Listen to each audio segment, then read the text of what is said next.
అండి. అందరికీ నమస్కారం. అందరూ ఎలా ఉన్నారండి? అందరూ బాగున్నారని అనుకుంటున్నాను. ఈరోజు నేను మీకు పెసరపప్పుతోటి పప్పు చెక్కలు ఎలా చేసుకోవాలో చూపిస్తాను. ఇది నేను ఎలా చేశానో మీకు చూపిస్తున్నానండి. ముందుగా పెసరపప్పుని కడిగి నానబెట్టి పక్కన పెట్టుకోవాలి.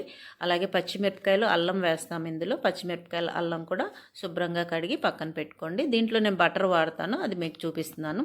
నీళ్ళని మరిగించుకొని పక్కన పెట్టుకోవాలి. మిక్సీ జార్లోకి మనం అల్లము అలాగే పచ్చిమిరపకాయలు ఉన్నాయి కదా, అవి కొంచెం బరకగా మనం మిక్సీ పట్టుకొని పక్కన పెట్టుకోవాలి. వేడి నీళ్ళల్లో కొద్దిగా బటర్ వేసి మనం ఇది మెల్ట్ చేసుకోవాలి. లేదంటే వెన్నపూస ఉంటే కూడా వేసుకోవచ్చు.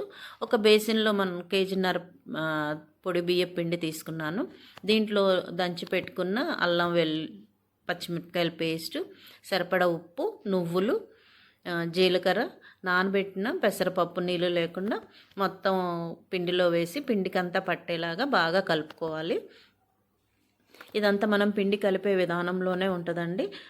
మీ కారానికి సరిపడా వేసుకోండి పచ్చిమిరపకాయలు, అల్లం. ఒకవేళ కారం సరిపోలేదు అంటే కొద్దిగా ఎర్ర కారం కూడా వేసుకోవచ్చు.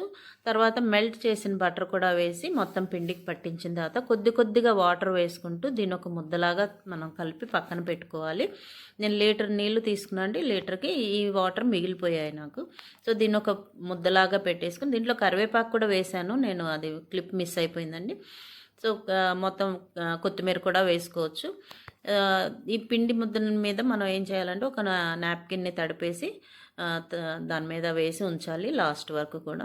ఇప్పుడు మనకి ఏ సైజు అయితే చెక్కలు కావాలో ఆ సైజుకి మనం ఉండలు చేసుకొని పక్కన పెట్టుకోవాలి. ఈ చెక్కలు అనేవి నేను పూరీ ప్రెషర్లో చేసి చూపిస్తాను మీకు. చాలా త్వరగా కూడా అయిపోతాయి. పూరీ ప్రెషర్కి ముందు ఆయిల్ రాసి దానిపైన పాలిథిన్ పేపర్ పెట్టండి. కింద పైన కూడా మీరు పాలిథిన్ పేపర్ పెట్టేసుకుంటే మీకు చాలా త్వరగా ఇవి తీసుకోవడానికి వస్తాయి, ఇరగకుండా ఉంటాయి.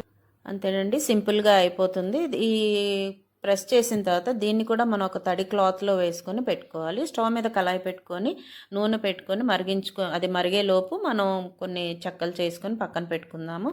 నేనైతే పెద్ద కళాయిలో చేశానండి. మీకు చూపించడం కోసం నేను ఒక చిన్న కళాయిలో ఈ ఆయిల్ వేసుకొని ఒక 2 సార్లుగా వేసి చూపించాను. మీరు కూడా ట్రై చేయండి. మీకు నచ్చితే ప్లీజ్ లైక్ చేయండి, షేర్ చేయండి, కామెంట్ చేయండి.